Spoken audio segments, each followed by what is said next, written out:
ஒருத்தர் வேகமா நடந்து போறார். கடத்தெருவுல ஒரு ஸ்வீட்டு கடையை பார்க்கறார். உடனே சடன் பிரேக் போட்டது மாதிரி நிக்கிறார். ஒரு ஸ்வீட் வாங்கி சாப்பிடலாமேன்னு மனசு சொல்லுது. டாக்டர் வேணாம்னு சொல்லியிருக்கிறார், உடம்புக்கு ஒத்துக்காது, அதனால அது வேணாம்னு சொல்லுது அறிவு. இவர் மனசு சொல்றத கேட்கல, அறிவு சொல்றபடி கேட்கிறார். அதனால மறுபடியும் வேகமா அங்கிருந்து நடந்து போயிடுறார். அவர் நல்ல மனுஷன். மனுஷனுக்கு அறிவும் இருக்குது, உணர்ச்சியும் இருக்குது. எதுக்கு எடுத்தாலும் உணர்ச்சி வசப்பட்டுக்கிட்டு இருக்கக்கூடாது. அறிவு வசத்துல நாம இருக்கணும். அப்பதான் நாம நல்லபடியா வாழ முடியும். இல்லைன்னா அவஸ்தை தான். மகாபாரதத்துல சந்தனுன்னு சொல்லி ஒரு அரசன் வர்றான். அவன் ஒரு சமயம் அறிவு வசப்படாம உணர்ச்சி வசப்படுறான். அதாவது ஒரு நாள் கங்கை கரையில ஒரு அழகான பொண்ணை பார்க்கறான். இவனுடைய மனசு அவகிட்ட போயிடுது. அவளை கல்யாணம் பண்ணிக்கிறதுக்கு ஆசைப்படுறான். அந்த பொண்ணு சரின்னு சம்மதிக்கிறா. ஆனா ஒரு நிபந்தனை போடுறா. அந்த நிபந்தனைக்கு சம்மதம்னு சொன்னாதான் உன்னை கல்யாணம் பண்ணிக்குவேன்னு சொல்றா. சரி, அவ போட்ட நிபந்தனை என்ன தெரியுமா? இது மாதிரி நான் உங்க மனசு புண்படுற மாதிரி எந்த காரியம் பண்ணாலும் நீங்க என்ன ஏன்னு கேட்கக்கூடாது. நான் செய்யற காரியத்தை தடுக்கவும் கூடாது. அப்படி நீங்க செஞ்சா அடுத்த கணமே நான் உங்களை பிரிஞ்சு போயிடுவேன். இதுதான் அந்த பொண்ணு போட்ட நிபந்தனை.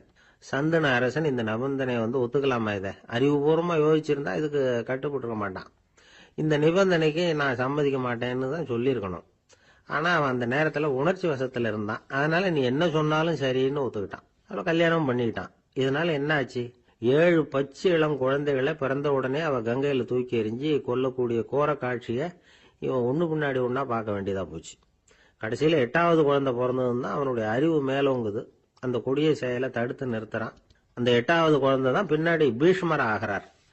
ஒரு பக்தி பிரசங்கத்துல ஒரு பேச்சாளர் இந்த விஷயத்தை சொல்லிவிட்டு இன்னொரு விஷயமும் சொன்னார். அது என்னன்னா, சந்தனு மன்னன் அறிவுக்கும் உணர்ச்சிக்கும் நடுவில் அகப்பட்டு தவிச்சதுனால அவன் வம்சத்துல வந்த கௌரவர்கள் உணர்ச்சி வசப்பட்டாங்க, பாண்டவர்கள் அறிவு வசப்பட்டாங்க அப்படின்னு சொன்னார். மனுஷனுக்கு உணர்ச்சியை விட அறிவு மேலோங்கி இருக்கணுங்கிறது சரிதான். ஆனால் அந்த அறிவை எப்படி உபயோகப்படுத்துறோம்ங்கிறது முக்கியம். ஒருத்தர் சொன்னார், சார் இன்னைக்கு கோயம்புத்தூர்ல ஒரு கல்யாணம், அதுக்கு நான் போக முடியலேன்னு நினைக்கும் பொழுது மனசுக்கு ரொம்ப வருத்தமா இருக்குது சார் அப்படின்னார். ரொம்ப உணர்ச்சி வசப்பட்டார். அதுக்காக கவலைப்படாதீங்க சார், ஒரு வாழ்த்து தந்தி கொடுத்துருங்களேன் அப்படின்னார் இன்னொருத்தர். அது எப்படி சார் முடியும்னார் அவரு. நான் தானே சார் கல்யாண மாப்பிள்ளை அப்படிங்கிறார் அந்த ஆள். அவனுக்கு வயசாயிட்டுது. இந்த கவலை பயம் எல்லாமும் அதிகமாயிட்டுது.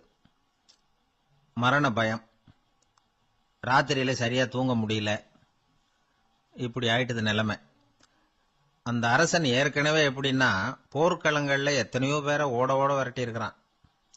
இருந்தாலும் இப்ப அந்த துணிச்சல்லாம் எங்கேயோ போயிட்டுது. பேசாம படுத்திருக்கிறான். அப்படியே படுத்தாலும் தான் தூக்கம் வரமாட்டேங்குது.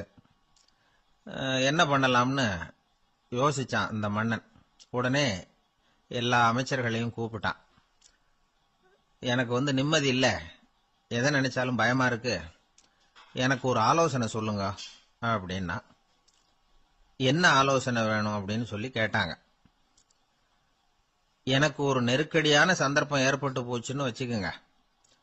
அந்த நேரத்துல நீங்க யாருமே என் பக்கத்துல இல்ல ஆலோசனை சொல்றதுக்கு அப்படின்னா, அந்த சமயத்துல எனக்கு உபயோகப்படுற மாதிரி ஒரு வாசகம், பொன்மொழி ஏதாவது சொல்லுங்க. அத நான் என்னுடைய வைர மோதிரத்துக்கு அடியில பதிச்சு வச்சுக்கிறேன் அப்படின்னார். தேவைப்படுறப்போ உதவும் அப்படிங்கறதுனால. அவர் போட்டிருந்த மோதிரமும் அதுக்கு தகுந்த மாதிரியே திறந்து மூடுறது மாதிரி அமைஞ்சிருந்தது. ஏதாவது வாசகம் எழுதுனா உள்ற வச்சுக்கலாம், அதுக்கான வசதி அதுல இருந்தது. அமைச்சர்கள்லாம் யோசனை பண்ணாங்க. இது மாதிரி ராஜா கேட்கிறாரே, என்ன வாசகம், அதாவது பொன்மொழி சொல்லலாம் அப்படின்னு எல்லாரும் யோசனை பண்ணாங்க. ஒருத்தருக்குமே சரியா தோணல, ஒரே குழப்பமா இருந்தது. ஏன்னா நெருக்கடியான சமயத்துல உபயோகப்படுறது மாதிரி ஒரு பொன்மொழி வேணும்னு சொல்லியிருக்கிறார். அப்படி இப்படி யோசிச்சு பார்த்தா ஒண்ணுமே தோணல. எல்லாரும் குழம்பிக்கிட்டு இருந்த நேரத்துல ஒரு பெரியவர் அந்த பக்கமா வந்தார். அவர் சொன்னார், நான் வேணும்னா அதுக்கு பொருத்தமா ஒரு வாக்கியம் சொல்றேன், ஆனா ஒரு நிபந்தனை. அதை யாரும் ரொம்ப ஆர்வம் காரணமா அவசரப்பட்டு படிச்சிடக்கூடாது. அதை ரகசியமா அந்த மோதிரத்துக்குள்ள எழுதி வச்சுக்கணும். எப்பவாவது இக்கட்ல மாட்டிக்கிற சமயத்துல மட்டும் வேற வழியே இல்லை அப்படிங்கிற நிலைமையில மட்டும்தான் அதை திறந்து பார்க்கணும். அப்படி நீங்க இருக்கிறதா இருந்தா நான் அதை சொல்றேன் அப்படின்னாரு அந்த பெரியவர். சரின்னு ஒத்துக்கிட்டாங்க எல்லாரும். அதே மாதிரி அவர் ஒரு வாக்கியத்தை சொன்னார். அவர் சொன்ன வாக்கியத்தை ரகசியமா மோதிரத்துக்குள்ள பதிச்சு மூடியாச்சு. ராஜா அதை விரல்ல மாட்டிக்கிட்டார். கொஞ்ச நாள் ஆச்சு. அந்த ராஜாவுக்கு ஒரு சோதனை வந்தது. என்ன சோதனைன்னா, அடுத்த நாட்டு மன்னன் படையெடுத்துக்கிட்டு வந்துட்டான். அவன் இவர்கிட்ட ஏற்கனவே தோத்து போனவன், ஒரு வெறியில வந்திருக்கிறான். தோற்று போனவன் மறுபடியும் சண்டைக்கு வந்தா எப்படி வருவானோ அப்படி வர்றான். ஒரு வெறியில வந்தான், ஜெயிச்சுட்டான். என்னாச்சு இவரோட நிலைமைன்னா, நாட்டை இழந்துட்டார், எல்லாத்தையும் இழந்துட்டார். கடைசியா ஒரு அடிபட்ட குதிரையில ஏறி தப்பிச்சு போயிட்டார், வேற வழி இல்லைன்னு. பின்னாடி துரத்திக்கிட்டு வராங்க. இவர் ஒரு மலை உச்சிக்கு போயிட்டார். அதுக்கும் அப்பால போக முடியாது, ஏன்னா அந்த பக்கம் பயங்கர பள்ளம்.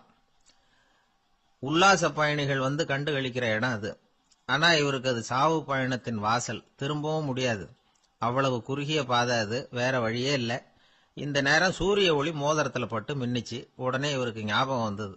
மோதிரத்தை திறந்து படிக்கிறார். அதுல இருந்த வாசகம், இந்த நிலையும் மாறிவிடும், this too will pass away. அவருக்கு ஒரு தைரியம் வந்தது. பின்னாடி வந்தவங்களும் திசை மாறி வேற எங்கேயோ தேடி போயிட்டாங்க. அவங்க விரட்டிக்கிட்டு வரலன்னா இவ்வளவு அழகான ஒரு இடம் இருக்கிறதே எனக்கு தெரியாம போயிருக்குமேன்னு நினைச்சார். இவ்வளவு அழகை ரசிக்கிறதுக்காக ஒரு நாட்டையே கூட இழக்கலாம்னு தோணுச்சு அவருக்கு. அமைதியா அந்த அழகை ரசிச்சார். எதிரிகள்லாம் எங்கேயோ போயிட்டாங்க. மன்னர் நாடு திரும்பினார். மறுபடியும் படைகளை திரட்டினார். கொஞ்ச நாள்ல படை எடுத்துக்கிட்டு போனார். யாருகிட்ட தோத்து போனாரோ அவரையே வெற்றி கண்டு திரும்பி வர்றார். வரவேற்பு விழா பிரமாவப்படுது. ஆடல் பாடல் கோலாகலம். இதை பார்த்ததும் அந்த ராஜாவுக்கு தலைகால புரியல. நம்மளை இனிமே யாராலையும் ஜெயிக்க முடியாதுன்னு நினைச்சார். அகம்பாவம் லேசா எட்டி பார்த்தது. இப்ப மறுபடியும் சூரிய ஒளிப்பட்டு மோதிரம் மின்னிச்சு. அதை திறந்து மறுபடியும் படிக்கிறார். இந்த நிலைமையும் மாறிவிடும், this too will pass away. அவ்வளவுதான். அவர் மனசு அடங்க ஆரம்பிச்சுட்டுது, ஆணவம் போயிட்டுது.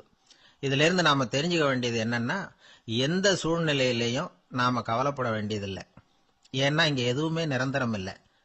அந்த ராஜா மாதிரியே நம்ம ஆளு ஒருத்தன் ஒரு மோதிரம் போட்டிருந்தான். அதுக்குள்ள அவன் எழுதி வச்சிருந்த வாசகம், எதுக்கும் கவலைப்படாதே அப்படிங்கிறது தான்.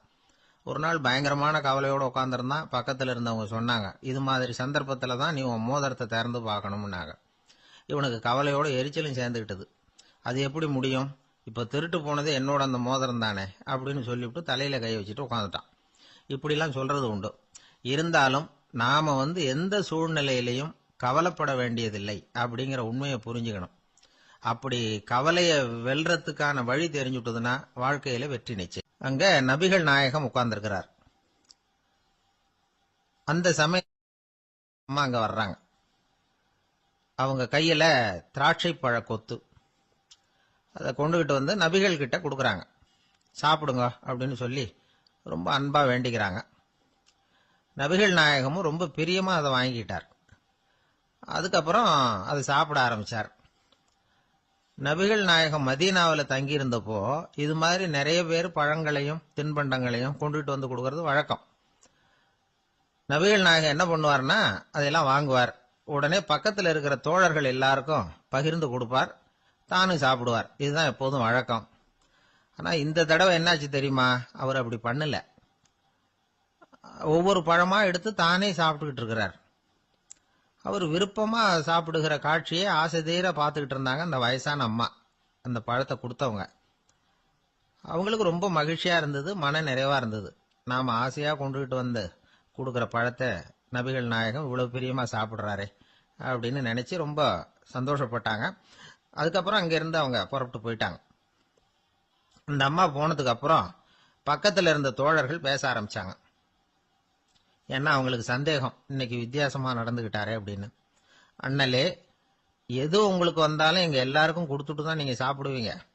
இன்னைக்கு மட்டும் நீங்க அப்படி செய்யலையே, எல்லா பழத்தையும் நீங்களே சாப்பிட்டீங்களே, அதுக்கு என்ன காரணம் அப்படின்னு கேட்டாங்க. இப்படி கேட்கறதுனால நாயகம் அதை தப்பா புரிஞ்சுக்க மாட்டார் அப்படிங்கறது அவங்களுக்கு தெரியும். யாரும் எதையும் அவர்கிட்ட கேட்கலாம், அப்படி கேட்கறதுக்கு உரிமை உண்டு. இந்த ஜனநாயக முறைகளுக்கு அவர்கள் கொடுத்த மரியாதை இது. தோழர்களின் கேள்விக்கு நபிகள் பதில் சொல்ல ஆரம்பிச்சார். நண்பர்களே, அந்த அம்மா ரொம்ப பிரியமா அந்த பழங்களை என்கிட்ட கொண்டுகிட்டு வந்து கொடுத்தாங்க. முதல்ல ஒரு பழத்தை எடுத்து வாயில போட்டு பார்த்தேன். அது ரொம்ப புளிப்பா இருந்தது, சாப்பிடுறது ரொம்ப கஷ்டம். உங்ககிட்ட யாருக்காவது அதை கொடுத்திருந்தா அதுல வாயில போட்டதும் புளிப்பு தாங்காம முகம் சுழிச்சிருப்பீங்க. அதை அந்த அம்மா பார்த்துட்டாங்கன்னா வருத்தப்பட்டிருப்பாங்க. ஆசையா கொண்டுகிட்டு வந்து நமக்கு கொடுத்துருக்குறாங்க. அவங்க அன்பான மனசை நோகடிக்கிறதுக்கு நான் விருப்பப்படலை. அதனால முகம் சுளிக்காம சாப்பிடணுமேங்கிறதுக்காகத்தான் அந்த பழங்கள் பூராவே நானே சாப்பிட்டுட்டேன் அப்படின்னு புன்முறுவலோட பதில் சொன்னாராம் நபிகள் நாயகம். இன்னொருத்தர் மனசு புண்படக்கூடாதுங்கிறதுக்காக புளிப்பையும் இனிப்பா ஏற்றுக்கொள்ளுகிற பண்பாடு இருக்கு பாருங்க, அது ஒரு பெரிய நாகரிகம். அது எல்லாருக்கும் சுலபமா வந்துடாது. நல்லா இருக்கிற பழத்தையே என்ன இவ்வளவு மோசமா இருக்கேன்னு சொல்லுகிறவர்கள் தான் நம்ம கிட்ட அதிகம். இந்த காலத்துல இல்வாழ்க்கையில இந்த நாகரிகத்தை சில பேர் கடைபிடிக்கிறது உண்டு. நல்லா இருக்க இல்லையோ முகம் சுளிக்காம சாப்பிட்டுருவாங்க. ஏன்னு கேட்டா, எதுக்காக சார் வீண் வம்பு, ஏதோ நமக்குன்னு கொடுத்து வச்சது அவ்வளவுதான் அப்படின்னு நினைச்சுக்கிட்டு போக வேண்டியது தானே அப்படிம்பாங்க. இவங்கெல்லாம் கூட ஒரு விதத்துல பண்பாடு தெரிஞ்சவர்கள் தான். இப்போ ஒரு ஆளு ஊரெல்லாம் சுத்தி விட்டு கடைசியில் அழுத்து போய் ஒரு ஹோட்டலுக்குள்ள நுழைஞ்சானான். ரொம்ப களைப்பா இருந்தது அவனுக்கு. அதனால ரொம்ப களைப்படைஞ்சு போய் ஒரு நாற்காலியில போய் உட்காந்துருக்கிறான். இவனை பார்த்ததும் சர்வர் ஓடி வந்தார். சார் உங்களுக்கு என்ன வேணும்னு கேட்டார். எனக்கு தேவை 2 தோசையும் கொஞ்சம் அன்பான வார்த்தைகளும் அப்படின்னா. சர்வர் உள்ள போனார். 2 தோசையை கொண்டாந்து வச்சார். அன்பான வார்த்தை கேட்டனே அப்படின்னா இவன். சர்வர் ரொம்ப பணிவா குனிஞ்சு இவன் காதோரமா சொன்னார், ஐயா இந்த தோசையை சாப்பிட்றாதீங்க, புளிச்சு போன பழைய மாவு அப்படின்னார். இது பாருங்க, அன்பான வார்த்தையும் 2 தோசையும் கேட்டார், கொண்டாந்து கொடுத்துட்டார். இப்படி இருக்கிறவர்களும் இன்றைய மனிதர்கள்ல அதிகம். அதனால மனிதர்கள் ஒவ்வொருத்தரும் ஒவ்வொரு விதம். நம்ம கிட்ட பிரியமா நடந்துகிறவர்கள் மனம் கோணும்படி நாம் நடந்து கொள்ளக்கூடாது அப்படிங்கிறது தான் நபிகள் நாயகம் அவருடைய செயல் மூலமா நமக்கு உணர்த்தி இருக்கிற வாழ்வியல் உண்மை. காதுங்கிறது எப்பவும் திறந்தே இருக்கக்கூடிய ஒண்ணுதானே. சில பேர் பேசிக்கிட்டே இருப்பாங்க, நாமும் கேட்டுக்கிட்டே தான் இருப்போம். அவர் என்ன சொன்னாரு திருப்பி சொல்லு அப்படின்னு சொன்னா சொல்ல தெரியாது. காது சரியா கேட்டாலும் நாம பேசுறத மற்றவங்க சரியா கேட்கறாங்களா அப்படிங்கிறது சந்தேகம்தான். இந்த சந்தர்ப்பத்தில் ஒரு உண்மையை நாம புரிஞ்சுக்கணும். அதாவது என்னன்னா, கேட்பதுங்கிறது வேற, கவனிக்கிறதுங்கிறது வேற. அதாவது கேட்கறதுன்னா அது ஹியரிங், கவனிக்கிறது அப்படின்னா அது லிசனிங். கேட்கறதுங்கிறது தன்னிச்சையா நடக்கக்கூடிய ஒரு செயல். இப்போ ஒரு சாலையில நடந்து போயிட்டு இருக்கிறோம். எவ்வளவோ சத்தம் நம்ம காதுல வந்து விழுந்துகிட்டு இருக்கு. கார் போற சத்தம் கேட்குது, பறவை ஒரு மரத்துல இருந்து கத்துது, அந்த சத்தம் கேட்குது. இப்படி நிறைய வந்து காதுல விழுந்துகிட்டு இருக்கு. ஆனா கவனிக்கிறதுங்கிறது எப்படின்னா, நம்ம முழு மனசை செலுத்தி உன்னிப்பா கேட்கறது. எத்தனையோ சத்தத்துக்கு நடுவுல தன்னுடைய குழந்தை அழற சத்தத்தை தாய் தெரிஞ்சுக்க முடியுது இல்லையா, அது மாதிரி. விவரம் தெரிஞ்சவங்க எல்லாம் என்ன சொல்றாங்கன்னா, கவனித்தல் அதாவது லிசனிங் அப்படிங்கிற செயல்ல 3 அம்சங்கள் இருக்கிறதாக சொல்றாங்க. அது என்ன 3 அம்சங்கள் அப்படின்னா, முதல்ல காதால கேட்கறது, இது முதல் அம்சம். 2வது என்னன்னா கேட்டதை புரிஞ்சுக்கிறது. 3வது என்னன்னா என்ன புரிஞ்சுக்கிட்டோம்ங்கிறத தெரிவிக்கிறது, ஃபீட்பேக் அப்படின்னு சொல்றமே. அது ஒரு ஆசிரியர் வகுப்புல பாடம் நடத்திக்கிட்டு இருக்கிறார். வெறுமனே கேட்கிற குழந்தை ஒரு காதால வாங்கி இன்னொரு காதால விட்டுடும். அதாவது கேட்கிற குழந்தை அப்படி செய்யும். ஆனா கவனிக்கிற குழந்தை கேட்டதை புரிஞ்சுக்கும். என்ன புரிஞ்சுக்கிட்டேன்னு கேட்டா பதில் சொல்லும். இதுதான் கேட்கறதுக்கும் கவனிக்கிறதுக்கும் உள்ள வித்தியாசம். ஒரு புள்ளி விவர கணக்கு என்ன சொல்லுது தெரியுமா? ஒரு மனிதன் எழுதுறது மூலமா 6% அறிவை பெருக்கிக்கிறானா. எழுதுறது மூலமா. படிக்கிறது மூலமா 19% அறிவை பெருக்கிக்கிறானா. பேசுறது மூலமா 30% அறிவை பெருக்கிக் கொள்ளுகிறான் அப்படின்னு சொல்றாங்க. ஆனா பாருங்க, கவனிக்கிறது மூலமா 45% அறிவை பெருக்கிக் கொள்ளுகிறான் அப்படிங்கிறது புள்ளி விவரம். அதனால வந்து கற்றலின் கேட்டல் நன்று அப்படின்னு சொல்றாங்க இல்லையா, அது இதுதான். அதனால கவனிக்கிறது மூலமா அதிக அறிவை நாம வந்து பெருக்கிக் கொள்ள முடியும். கேள்வி ஞானம் தான் ரொம்ப சிறந்தது அப்படிங்கிறார் வள்ளுவர். அதாவது கவனிச்சு கேட்கணும், அதுதான் முக்கியம். மற்றவங்க சொல்றத நல்லா கவனிக்க முடியாதபடிக்கு நாமே சில தடைகளை ஏற்படுத்திக்கிறோம். அல்லது நம்ம அறியாமலே அப்படி ஒரு தடை உண்டாயிடுது. அந்த தடைகளை தாண்டணும் அல்லது தகர்த்து எறியணும் அப்படிங்கிறது பெரியவர்கள் சொல்லுகிற யோசனை. அது என்ன தடைகள் அப்படின்னா, நமக்கு தெரியாத இவர் என்ன சொல்லிட போறார் அப்படிங்கிற நினைப்பு, இது ஒரு தடை. சொல்லி முடிக்கிறதுக்கு முன்னாடியே குறுக்க பேசுறது, மனசு அங்கேயும் இங்கேயும் அலையிறது, இதெல்லாம் தான் தடைகள். ஆசிரியர் பாடம் நடத்துறார் அப்படின்னா மாணவர்கள் அக்கறையா கவனிக்கணும். அப்பதான் பரீட்சையில பாஸ் ஆக முடியும். வீட்டுக்குள்ள கணவன் சொல்றத மனைவி கவனிச்சு கேட்கணும். மனைவி சொல்றத கணவன் கவனிச்சு கேட்கணும். இல்லைன்னா குழப்பமாயிடும். ஒரு அம்மா கோயிலுக்கு போனாங்க. சேலையில ஒரு முடிச்சு போட்டிருந்தாங்க. எதுக்கு சேலையில முடிச்சு போட்டு வச்சிருக்கிறீங்க அப்படின்னு கேட்டாங்க. எங்க வீட்டுக்காரர் ஒரு கடிதத்தை மறக்காம தபால் போட்டியில போட்டுடணும்னு சொன்னார். ஞாபகத்துக்காக முடிச்சு போட்டு வச்சிருக்கிறேன் அப்படின்னாங்க. கடிதத்தை பெட்டியில போட்டுட்டீங்களா அப்படின்னு கேட்டாங்க. அது எப்படிங்க முடியும், அவர் கடிதத்தை என்கிட்ட கொடுக்க மறந்துட்டாரே அப்படின்னாங்களாம். அதனால மறக்கப்படாதுன்னு நினைச்சுக்கிட்டே மறந்து விடுறது இப்படி ஒரு வாழ்க்கை. அதனால வாழ்க்கையில நமக்கு இருக்கிறது செவிச்செல்வம் ரொம்ப முக்கியமானது. நிறைய கேட்கணும், சொல்றதை விட கேட்கணும், கேட்கறத விட முக்கியம் கவனிக்கிறது. அப்படி கவனிக்கிறது மூலமா நம்முடைய வாழ்க்கையில வெற்றி பெறணும். எனக்கு வாழ்க்கையே வெறுத்து போச்சு சார் அப்படின்னு சொல்லிட்டு ஒருத்தர் வந்தார். வந்து கொஞ்ச நேரம் பேசினதுக்கு அப்புறம் அவர் அப்படி சொல்லியிருந்தா அதுல ஒரு அர்த்தம் இருந்திருக்கும். வர்றதுக்கு முன்னாடியே வாழ்க்கை வெறுத்து போச்சுன்னு சொல்லிட்டு வர்றார். என்ன சார் விஷயம்னு விசாரிச்சோம். எங்க வீட்டுல தினம் 3 வேளையும் ஒரே மாதிரி சாப்பாடு சார், வித்தியாசமே கிடையாது. இப்படியே 3 மாசமா சாப்பிட்டுக்கிட்டு இருக்கிறேன். அதை விட பட்டினி கிடந்து செத்துடலாம்னு தோணுது அப்படின்னார். ஒரு பெரியவர் சொன்ன தத்துவத்தை சொல்றதுக்கு ஆள் கிடைக்காம தவிச்சுக்கிட்டு இருந்தோம். இப்போ ஒருத்தர் கிடைச்சிட்டார், விட்டுலாமா?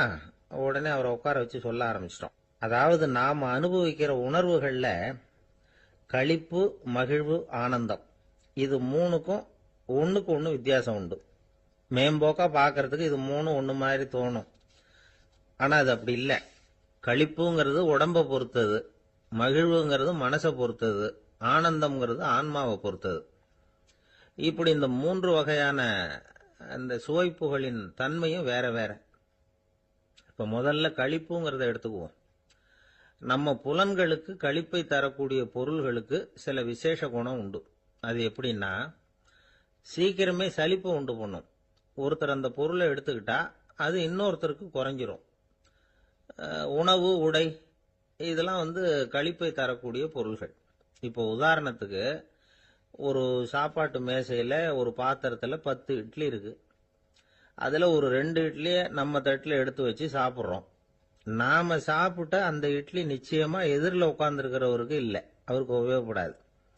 நாம சாப்பிட்ட அதே இட்லியை அவரும் சாப்பிட முடியாது, அவர் வேறதான் எடுத்து வச்சுக்கணும்.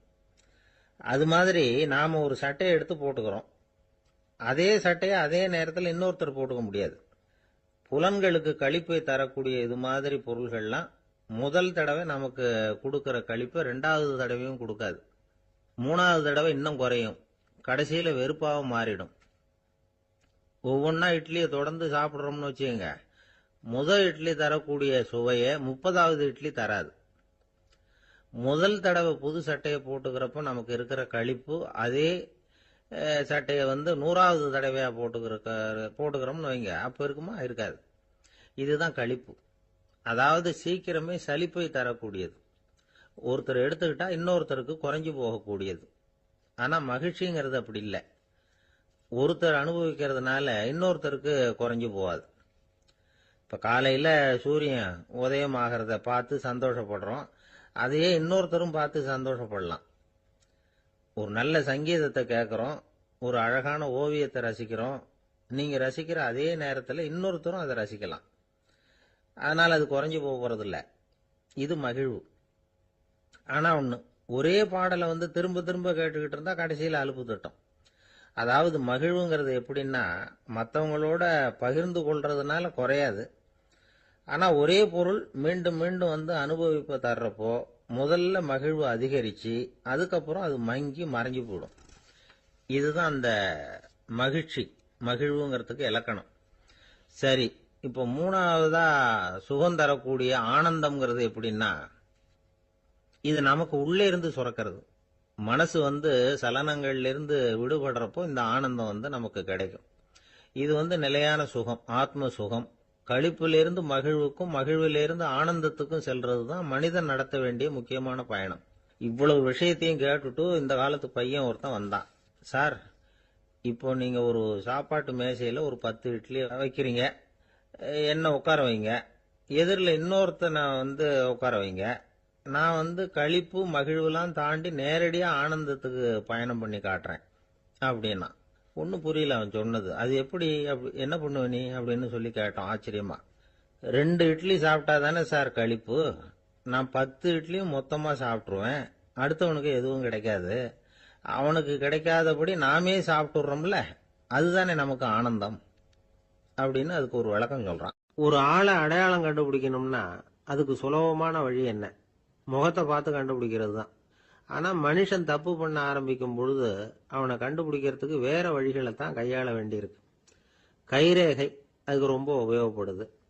கைரேகைகள் ஒருத்தருக்கு இருக்கிறது மாதிரி இன்னொருத்தருக்கு இருக்கிறது இல்லை. பல் வரிசையும் அப்படிதான். ஏமாத்துறவங்க அதிகமா போனா இருக்கிறவங்க எச்சரிக்கையா இருக்க வேண்டியிருக்குது.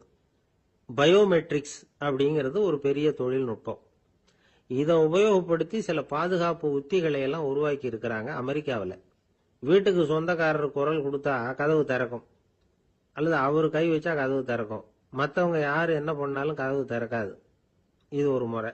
அவரோட குரல் அல்லது கைரேகை ஒரு எலக்ட்ரானிக் சாதனத்துல ஏற்கனவே பதிவு பண்ணப்பட்டிருக்கும். இவர் குரல் கொடுக்கறப்போ அல்லது கையை வைக்கிறப்போ அதை ஒப்பிட்டு பார்த்து சரியா இருந்தா கதவு திறக்கிறது மாதிரி ஒரு ஏற்பாடு. இதே மாதிரி ஒருத்தரோட விழித்திரையில உள்ள இரத்த குழாய் அமைப்பு பாருங்க, அது கூட ஒருத்தருக்கு இருக்கிறது மாதிரி இன்னொருத்தருக்கு இருக்கிறது இல்லை. அதனால அதை வச்சு அடையாளம் கண்டுபிடிக்கக்கூடிய சாதனங்களும் இப்போ பழக்கத்துக்கு வந்தாச்சு. கைரேகையை ஒப்பிடுற சாதனத்தை விட விழித்திரை இரத்த குழாய் அமைப்பை அடையாளம் காணுற சாதனம் இருக்கு பாருங்க, இது ரொம்ப நுட்பமானது. இது நம்ப தகுந்தது. ஒரு ஆளை அடையாளம் கண்டுபிடிக்கிறதுக்கு இது எடுத்துக்கிற நேரம் 1 வினாடி தான். ஒரு கருவி இருக்கும், அதுல உள்ள ஒரு சிறு துளையில கண்ணை வச்சு பார்க்கணும். உடனே இந்த சாதனம் குறைந்த சக்தி உள்ள இந்த அக சிவப்பு ஒளியை பாய்ச்சி அவரது விழித்திரையின் இரத்த குழாயை ஆராய்ச்சி பண்ணி ஏற்கனவே அதோட நினைவு பெட்டகத்துல பதிவு பண்ணி வச்சிருக்கிறோமே அந்த அமைப்புகளோட இதை ஒப்பிட்டு பார்த்து சரியான ஆள் தானா இல்லையா அப்படின்னு அடையாளம் காட்டிவிடும். குரலை வச்சு அடையாளம் கண்டுபிடிக்கிறதும் இந்த பயோமெட்ரிக்ஸ் முறைகள்ல ஒண்ணு. ஒரு நபரோட குரல்ல டிஜிட்டல் குறியீடுகளை மாத்தி பதிவு பண்ணிக்கிட்டு மீண்டும் அதே குரலை இனம் காணக்கூடிய சாதனங்கள் ஏற்கனவே அமெரிக்காவில எல்லாம் விற்பனைக்கு வந்தாச்சு. ஒரு ஆளுக்கு ஜலதோஷம் பிடிச்சிருந்தா கூட அந்த சாதனம் சரியாவே கண்டுபிடிச்சிருமா.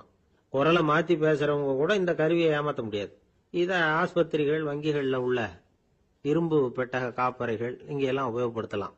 குழந்தைகள் உள்ள இடங்களுக்கு இது ரொம்ப உபயோகப்படும். கதவு பூட்டிக்கிட்டுதுன்னு வச்சுக்கோங்க, கதவை திறக்கிறதுக்கு சாவி உபயோகப்படுத்த தெரியாத குழந்தைகள் குரல் எழுப்பிய கதவை திறந்துட முடியும். எதிர்காலத்தில் இந்த பயோமெட்ரிக்ஸ் முறை இன்னும் பல ஆச்சரியங்களை ஏற்படுத்தும் அப்படின்னு எதிர்பார்க்கறாங்க. ஸ்டியரிங்கை தொட்டதுமே காரு ஸ்டார்ட் ஆயிடும், சாவி வேண்டியதில்லை. காரு சொந்தக்காரரை தொட்டாதான் ஸ்டார்ட் ஆகும், வேற யாராவது தொட்டா ஸ்டார்ட் ஆகாது. ஒரு மனுஷனோட நடை, அவர் டைப்ரைட்டரை தொடுகிற விதம், இதையெல்லாம் வச்சு கூட ஆளை அடையாளம் காணக்கூடிய தொழில்நுட்பம் வரலாம். என்னதான் தொழில்நுட்பம் வளரட்டும், குடும்பத்துக்குள்ள நடக்கிற திருட்டுகளை கண்டுபிடிக்கிறது ரொம்ப கஷ்டம். ஒரு வீட்டுல பெட்டியில இருந்த பணம் காணாம போச்சு, வீட்டுக்காரரோ அல்லது பையனோ தான் எடுத்திருக்கணும்.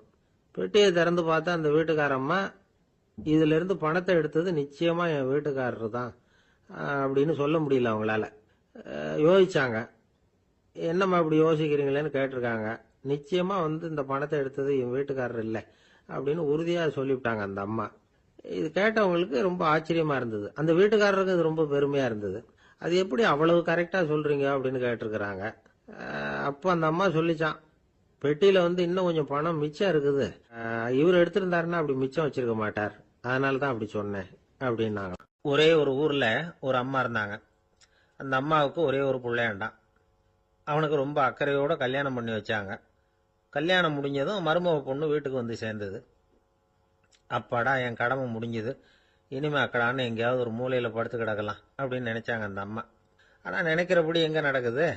அதுக்கப்புறம் தான் பிரச்சனையே ஆரம்பமாச்சு. மருமகள் குணம் சரியில்லை, ஒரு மாதிரி. அந்த பொண்ணு வீட்டுக்கு வந்ததுமே முதல் வேலையா மாமியாரை பார்த்து, அதுதான் நான் வந்துட்டேன்ல, இனிமே உங்களுக்கு என்ன வேலைங்க, புறப்பட வேண்டியது தானே, காசி ராமேஸ்வரம்னு எங்கேயாவது போங்க அப்படின்னுட்டு தான். மாமியாரை பார்த்தாங்க, கொஞ்சம் யோசனை பண்ணாங்க. இந்த பாருமா, நீ இப்படி சொல்றதுக்கு முன்னாடியே வீட்டை விட்டு புறப்படணுங்கிற முடிவுக்கு நான் வந்துட்டேன். வீட்டை மட்டும் இல்லை, இந்த உலகத்தை விட்டே கூட போறதுக்கு தயாரா இருக்கிறேன். ஆனா ஒரே ஒரு விஷயத்துக்காக என் உயிரை கையில பிடிச்சிக்கிட்டு இருக்கிறேன் அப்படின்னாங்களாம். என்ன விஷயம்னு கேட்டது இந்த மருமக பொண்ணு. வேற ஒண்ணும் இல்ல, என் பிள்ளைக்கு கல்யாணம் பண்ணி வச்சுட்டேன். ஒரு பேர புள்ள பிறந்து அதை என் கண்ணால பார்த்துட்டேன்னா நான் எங்க வேணும்னாலும் போறதுக்கு தயாரா இருக்கிறேன் அப்படின்னாங்களாம் அந்த மாமியார். மாமியார் இப்படி சொல்றதுலயும் நியாயம் இருக்கிறதாக பட்டுது அந்த பொண்ணுக்கு. சரி, அப்படியே இருந்து பார்த்துட்டு போகலாம் அப்படின்னு அனுமதி கொடுத்தது. கொஞ்ச காலத்துல ஒரு பேரன் பிறந்தான். அந்த அம்மாவும் பேரனை கண்ணால பார்த்துட்டாங்க. சரி, பேரனை பார்த்தாச்சுல, இனிமே புறப்பட வேண்டியது தானே அப்படின்னது மருமக பொண்ணு. மாமியார் பார்த்தாங்க. நீ சொல்றது சரிதாம்மா, அதுல ஒன்றும் தப்பு இல்லை. என்னோட பேரன் உங்களை அம்மா அப்பான்னு கூப்பிடுறதை என் காது குளிர கேட்டுட்டு போயிடுறேனே அப்படின்னாங்களாம். சரி, அந்த ஆசையை நிறைவேறட்டும் அப்படின்னு காத்துக்கிட்டு இருந்தாங்க. பேரன் வளர்ந்தான், நடந்தான், பள்ளிக்கூடம் போனா, பெரியவனானா. மருமக பொண்ணு மறுபடியும் மாமியாரை விரட்ட ஆரம்பிச்சுட்டுது. இன்னும் புறப்புள்ளையான்னு. இதை பாருமா, இது வரைக்கும் இருந்துட்டேன். பேரனோட கல்யாணத்தையும் கண்ணால பார்த்தாதான் இந்த கட்டை வேகும் போல இருக்குது அப்படின்னு சொல்லி ஒரு மாதிரியா பேச ஆரம்பிச்சாங்க. இதுவும் நியாயமான ஆசையாக தான் படுது அப்படின்னு அது யோசிச்சிருக்கு அந்த பொண்ணு. சரின்னு அதுக்கும் ஒத்துக்கிட்டது. உடனே பேரனுடைய கல்யாணமும் முடிஞ்சது ஒரு வழியா. இனிமே ஒரு நொடி கூட இங்க இருக்கக்கூடாது, புறப்படுங்க அப்படின்னு மாமியாரை விரட்டிச்சான் அந்த பொண்ணு. இப்ப அந்த மாமியார் தன்னோட மருமகளை பார்த்து சொல்றாங்க, இதோ கிளம்பிட்டேம்மா, என் மூட்டை முடிச்செல்லாம் கட்டிக்கிட்டேன், புறப்பட்டுட்டேன். அப்படியே நீயும் உன் துணிமணிகளை மூட்டை கட்டிக்கிட்டு கிளம்பிடும், என்னோட சேர்ந்து 2 பேருமா சேர்ந்து போயிடலாம் அப்படின்னாங்களாம். அந்த பொண்ணு முழிக்குது. முழிக்காதே, உனக்கும் ஒரு மருமக வந்துட்டா, இனிமே நீயும் ஒரு மாமியார் தானே, உனக்கும் இனிமே இங்க வேலை இல்லை, புறப்படு அப்படின்னாங்களாம். அப்பதான் அந்த பொண்ணு சிந்திக்க ஆரம்பிச்சுதான், தன்னோட தவறு புரிஞ்சுதான். இந்த தகவலை கேட்டுக்கிட்டு இருக்கிற மருமகள்லாம் இதை பத்தி கொஞ்சம் யோசிச்சு பார்க்கணுங்கிறதுக்காகத்தான் இதை சொல்றோம் மாமியார்கள் சார்பா. கொஞ்ச நாளைக்கு முன்னாடி ஒரு பொண்ணை பார்த்து பேசுற சந்தர்ப்பம் கிடைச்சது ஒரு கல்யாண வீட்டில். அந்த பொண்ணு சொல்லிச்சு, சார் எனக்கு கல்யாணம் ஆகி 15 வருஷம் ஆகுது, நான் மாமியார்கிட்ட சண்டை போட்டதே இல்லை அப்படின்னு ரொம்ப அடக்கமா சொல்லிச்சு. அது எப்படிம்மா சாத்தியமாச்சுன்னு கேட்டோம். எனக்கு கல்யாணம் ஆகி 15 வருஷம் தான் ஆச்சு, ஆனா என் மாமியார் செத்து போய் 20 வருஷத்துக்கு மேல ஆயிட்டுது அப்படின்னுது. லோகமானிய பாலகங்காதர திலகர் இருந்தார்ல, அவருக்கு 15 வயசுலயே கல்யாணம் நடந்துதான். மனைவி பேரு தபிபாய். ரொம்ப பெரிய குடும்பத்து பொண்ணு, நல்ல குணம். அவங்க குடும்பம் நடத்திக்கிட்டு இருக்கிறாங்க. அந்த காலத்துல திருடர்கள் பயம் அதிகம். இந்த காலத்துல மட்டும் என்னன்னு கேக்குறீங்களா? நீங்க கேக்குறது நியாயம்தான். இருந்தாலும் இந்த காலத்து திருடனுக்கும் அந்த காலத்து திருடனுக்கும் ஒரு முக்கியமான வித்தியாசம் உண்டு. அதாவது அந்த காலத்து திருடன்லாம் நியாயம் அநியாயம் பாக்குறது உண்டு, இந்த காலத்துல அப்படி பாக்குறது இல்லை. அந்த காலத்துல திருட வர்றவங்கள்ட்ட கூட ஒரு தார்மீக உணர்வு உண்டாம். அதாவது அப்போ உள்ள கொள்ளைக்காரங்க எதை களவாடினாலும் சரி, அரிசியை மட்டும் களவாடுறது இல்லையா, அப்படி ஒரு கொள்கை. அதனால பாருங்க, அந்த காலத்து பெண்கள் நகை நட்டுகளை பத்திரமா வைக்கணும்னா பெட்டியில வைக்கிறது இல்ல, அரிசி பானையில போட்டு வச்சு விடுறது.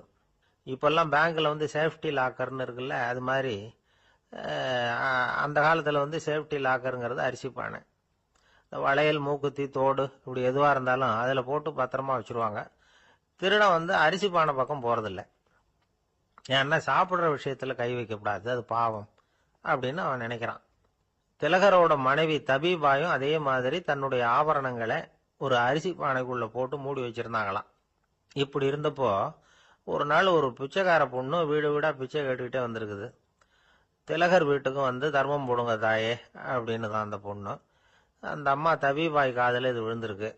உடனே கை நிறைய அரிசி அள்ளிட்டு போட்டிருக்கு. பாத்திரத்துல அரிசியை போட்டதுக்கு அப்புறம் தான் தெரியுது, பளிச்சுன்னு கண்ணுல படுது. அதாவது அந்த அம்மாவோட வைர மூக்குத்தி ஒண்ணு அரிசியோட சேர்ந்து அந்த பிச்சைக்கார பொண்ணு பாத்திரத்துல போய் விழுந்துட்டுது. இந்த அம்மாவுக்கு மனசுக்குள்ள குழப்பம், என்ன இப்படி ஆயிட்டுதே, மூக்குத்தி போயிட்டுதே, பிச்சை பாத்திரத்துல இருந்து அதை எப்படி எடுக்கிறது அப்படின்னு தயக்கம். வாயை திறந்து அதை கேட்கறதுக்கும் கூச்சம்.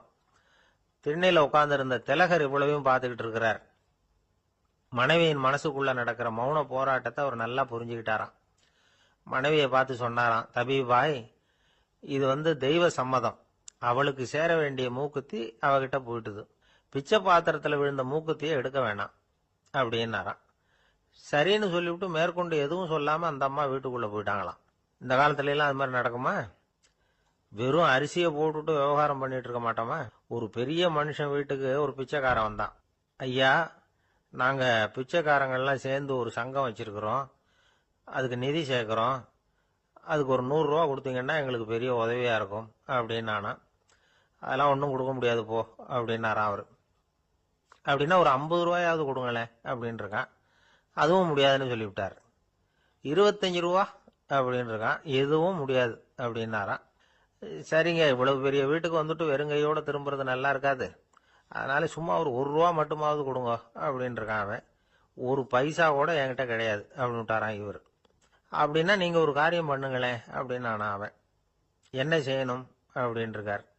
எங்க சங்கத்துல நீங்களும் ஒரு மெம்பரா சேர்ந்துருங்க அப்படின்னா. ஒரு ஊர்ல ஒரு மன்னர் இருந்தார். புத்தி கூர்மை உள்ள ஒரு மன்னர்.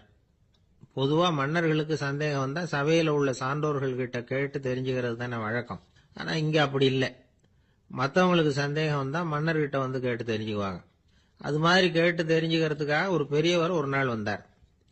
அவர் கையில 3 பொம்மைகள் வச்சிருந்தார். 3 ஒரே மாதிரி பொம்மைகள், கொஞ்சம் கூட வித்தியாசம் தெரியல. ஏது இந்த பொம்மைன்னு கேட்டார் மன்னர். எனக்கு வேண்டியப்பட்ட ஒருத்தங்கிட்ட இருந்து இதை வாங்கிட்டு வந்திருக்கிறேன். நான் தான் அவன்கிட்ட இந்த பொம்மையை செஞ்சு கொடுக்கும்படியா கேட்டுக்கிட்டேன். அவன் ரொம்ப புத்திசாலி, அவன் தான் இதை செஞ்சு கொடுத்தான். ஆனா அதுல ஒரு சிக்கல் அப்படின்னார். என்ன பிரச்சனைன்னு கேட்டிருக்காரு இவர். நான் அவன்கிட்ட கேட்டது 3 விதமான பொம்மைகளா இருக்கணும்னு கேட்டேன். அவன் என்னடான்னா 3 ஒரே மாதிரியா செஞ்சு கொடுத்துட்டான் அப்படின்னார். அவங்கிட்டயே கேட்கறது தானே அப்படின்னு இருக்காரு இவர். கேட்டேன், அவன் என்ன சொல்றான்னா இது 3 ஒரே மாதிரி பொம்மை கிடையாது, 3 விதம், ஒண்ணுக்கு ஒண்ணு வித்தியாசம் இருக்குது. இந்த 3 பொம்மையும் 3 விதமான நண்பர்களுக்கு உதாரணங்கள் அப்படின்னு சொல்றான். எனக்கு ஒன்றும் புரியல, அதுதான் உங்ககிட்ட வந்தேன் அப்படின்னார். சரி, அந்த பொம்மைகளை இப்படி கொடுங்க அப்படின்னு வாங்கினார் மன்னர். எடுத்துக்கிட்டு உள்ள போனார். கொஞ்ச நேரம் கழிச்சு வெளியில வந்தார். அதுக்கப்புறம் சொன்னார், இத பாருப்பா, அவன் சொன்னது சரிதான், 3 விதம் தான். இது இருக்குதே முதல் பொம்மை, இது உத்தமமான நண்பனுக்கு உதாரணம். இந்த 2வது பொம்மை இது மத்தியமமான நண்பனுக்கு உதாரணம். அந்த 3வது பொம்மை இருக்குதே அது மோசமான நண்பனுக்கு உதாரணம். இதை செஞ்சவன் உண்மையிலேயே பெரிய அறிவாளி தான் அப்படின்னாராம். வந்தவருக்கு ஒன்றும் புரியல. பார்த்தா ஒன்றும் வித்தியாசம் தெரியலையே அப்படின்னு அவன் குழம்பி போய் நிக்கிறான். இப்போ அந்த மன்னர் விளக்கம் கொடுக்கிறார். அந்த 3 பொம்மையையும் எடுத்து முன்னாடி வச்சார். ஒரு மெல்லிய கம்பிய கையில எடுத்தார். அந்த முதல் பொம்மை காதுல விட்டார். கொஞ்ச தூரம் உள்ள போய் அப்படியே நின்னுட்டுது அந்த கம்பி. அப்புறம் 2வது பொம்மை காதுல அந்த கம்பியை விட்டார். அந்த கம்பி என்னாச்சுன்னா அப்படியே அது வாய் வழியா வெளில வந்தது. 3வது பொம்மை காதுல கம்பியை செலுத்தினார். அது நேரா இன்னொரு காது வழியா வெளியில வந்தது. இப்ப இந்த முதல் வகை இருக்குதே, அது மாதிரியான நண்பர்கள் எப்படி தெரியுமா? நம்ம கஷ்டத்தை அவங்க கிட்ட சொன்னா பேசாம கேட்டுக்குவாங்க. வெளியில அதை யாருகிட்டையும் சொல்லிட்டு இருக்க மாட்டாங்க. வெளியில தெரியாம நமக்கு உதவி பண்ணுவாங்க. செஞ்சுட்டு அதை நான் தான் செஞ்சேன்னு சொல்லிட்டு இருக்க மாட்டாங்க. அதுதான் கம்பி ஒரு காது வழியா போய் உள்ளே நின்னுட்டுது. 2வது பொம்மையில கம்பி என்னாச்சு, ஒரு காது வழியா போய் வாய் வழியா வெளியில வருது. இது மாதிரியான நண்பர்கள் கிட்ட நாம கஷ்டத்தை சொன்னா அதை அவங்க 4 பேர்கிட்ட போய் சொல்லி நமக்காக உதவி கேட்பாங்க. நமக்குன்னு கேட்டு வாங்கி அதை நம்ம கிட்ட கொண்டுட்டு வந்து கொடுப்பாங்க. இவங்க மத்தியமமான நண்பர்கள். 3வது பொம்மையில ஒரு காது வழியா செலுத்துற கம்பி இன்னொரு காது வழியா வெளியில வந்துருது. இது மாதிரியான நண்பர்கள் கிட்ட நம்ம கஷ்டத்தை சொன்னா அவங்க காது கொடுத்து கேட்கறது மாதிரி நடிப்பாங்க. அப்படியே இன்னொரு காது வழியா அதை வெளில விட்டுருவாங்க. அதை பத்தி கவலைப்பட மாட்டாங்க. இதுதான் இந்த பொம்மைகளுக்குள்ள இருக்கிற வித்தியாசம் அப்படின்னு விளக்கம் கொடுத்தாராம் மன்னர். படிக்கிற பிள்ளைங்கள்லயே இது மாதிரி 3 வகை உண்டு. சில பேர் காதால வாங்கி மனசுல வச்சுக்குவான். சில பேர் காதால வாங்கி பேனாவால எழுதி விடுவான். சில பேர் ஒரு காதால வாங்கி இன்னொரு காதால வெளியில விட்டுருவான். ஒரு பையன் வகுப்புல ஆசிரியர் பாடம் நடத்தும் பொழுது தலையை வேகமா ஆட்டி ஆட்டி கேட்பானான். ஏண்டா இப்படி தலையை இப்படி ஆட்டுற அப்படின்னு கேட்டிருக்கான் பக்கத்துல இருந்தவன். தலையை ஆட்டினா தாண்டா ஒரு காது வழியா உள்ள போறது, இன்னொரு காது வழியா வெளியில வேகமா வெளில போகும் அப்படின்னானா அந்த பையன். ஆந்திர நாட்டுல ஒரு அரசர் இருந்தார். அந்த அரசர்கிட்ட ஒரு அமைச்சர் இருந்தார். அந்த அமைச்சர் பேரு ராயண பாஸ்கர். அவர் ஒரு பெரிய அறிவாளி. அது மட்டும் இல்ல, மிகச்சிறந்த கொடையாளி. யார் எது கேட்டாலும் இல்லைன்னு சொல்ல மாட்டாராம்.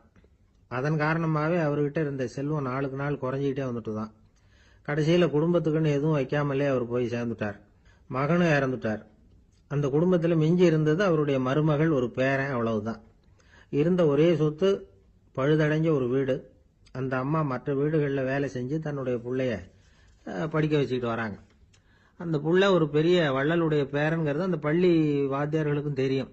அதனால அவங்களும் இவங்கிட்ட கொஞ்சம் அன்பாவும் அக்கறையாகவும் பழகி பாடம் சொல்லி கொடுத்துக்கிட்டு இருக்கிறாங்க. ஒரு நாள் ஒரு புகழ்பெற்ற கவிஞர் ஒருத்தர் அந்த பள்ளிக்கூடத்துக்கு வந்திருக்கிறார். ஆசிரியர்கள் கிட்ட பேசிக்கிட்டு இருந்தப்ப ஒரு செய்தியை சொன்னாராம். ராயண பாஸ்கர்ங்கிற வள்ளல் எனக்கு நிறைய உதவிகள் செஞ்சிருக்கார், என்னை பாராட்டி பரிசுகள்லாம் கொடுத்துருக்கிறார். அந்த வள்ளல் வாழ்ந்த கிராமத்தை பார்க்கணுங்கிறதுக்காக தான் இப்போ இங்கே வந்திருக்கிறேன் அப்படின்னாராம். ஆசிரியர் உடனே இந்த பையனை கூப்பிட்டு, இதை பாருங்க, இவன் யார் தெரியுமா, நீங்க குறிப்பிடுகிற அந்த வள்ளலின் பேரன் அப்படின்னு அறிமுகப்படுத்தினாராம். கவிஞரின் கண்கள்ல ஆனந்த கண்ணீர். அந்த பரவச நிலையிலேயே அந்த வள்ளலை பற்றி கவி பாட ஆரம்பிச்சுட்டாராம். இந்த சின்ன பையன் அதை கேட்டிருக்கிறான். உடனே என்ன பண்ணான் தெரியுமோ, தன் கையில் அணிஞ்சிருந்த ஒரு பொன் வளையல கழட்டி அந்த கவிஞருக்கு பரிசா கொடுத்துட்டானாம். எல்லாருக்கும் ஆச்சரியம். தாத்தா இருக்கும் நிலையில கொடுத்தார், பேரன் இல்லாத நிலையிலையும் கொடுக்குறான். பையனை எல்லாரும் பாராட்டினாங்களாம். இருந்தாலும் அவனுக்குள்ள ஒரு பயம் எதுவும் ஆரம்பமாச்சு. பள்ளிக்கூடம் விட்டு வீட்டுக்கு வரும்பொழுது அந்த பயம் இன்னும் அதிகமாயிட்டுது. அம்மா என்ன சொல்லுவாங்களோ தெரியலையே, ஏதோ திடீர்னு தோணிச்சு வளையல கழட்டி கொடுக்கணும்னு கொடுத்துட்டோம். குடும்பம் இருக்கிற நிலையில இப்படி நான் செஞ்சது தப்பா, வீட்டு செலவுக்கே அம்மா எவ்வளவு கஷ்டப்படுறாங்க, வீட்டுக்கு போனதும் என்ன நடக்குமோ தெரியலையே அப்படின்னு நினைச்சு பயந்துகிட்டே அவன் வீட்டுக்குள்ள அடி எடுத்து வைக்கிறான். அம்மா கூப்பிட்டு சாப்பாடு போட்டாங்க. அவங்க கண்ணில் படக்கூடாதுங்கிறதுக்காக ஒரு கையை பின்னாடி மறைச்சிக்கிட்டே இருந்தான். அம்மா இதை கவனிச்சுட்டாங்க. ஏய், உன் கையை ஏன் அப்படி வச்சிருக்கிற, உன் கைக்கு என்னாச்சு, ஏதாவது அடிபட்டு போச்சா அப்படின்னு கேட்டுக்கிட்டே கையை எடுத்து பார்க்குறாங்க. வளையல காணலை. வளையல் எங்க அப்படின்னு கேட்குறாங்க. இவன் தயங்கிக்கிட்டே நடந்ததை சொல்கிறான். அதை கேட்டதும் அந்த அம்மாவோட முகம் கோபத்தால் சவுந்து போச்சான். முட்டாளே, என்ன காரியம் பண்ண அப்படின்னு கன்னத்தில் அரைஞ்சிட்டாங்களாம். அம்மா, என்னை அடிக்காத, ஏதோ தெரியாமல் தப்பு பண்ணிட்டேன் அப்படின்னு இருக்கான். மகனே, வளையல கொடுத்ததுக்காக நான் உன்னை அடிக்கல அப்படிங்க, பின்ன எதுக்கு அடிச்சேன்னு கேட்டிருக்கான்.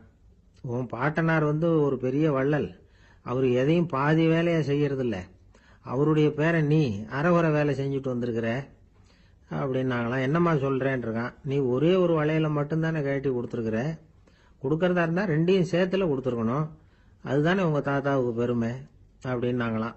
அம்மா, தெரியாம செஞ்சுட்டேன், உங்ககிட்டையும் அரை வாங்கிட்டேன் அப்படி இப்படின்னு அவன் சொல்லியிருக்கிறான்.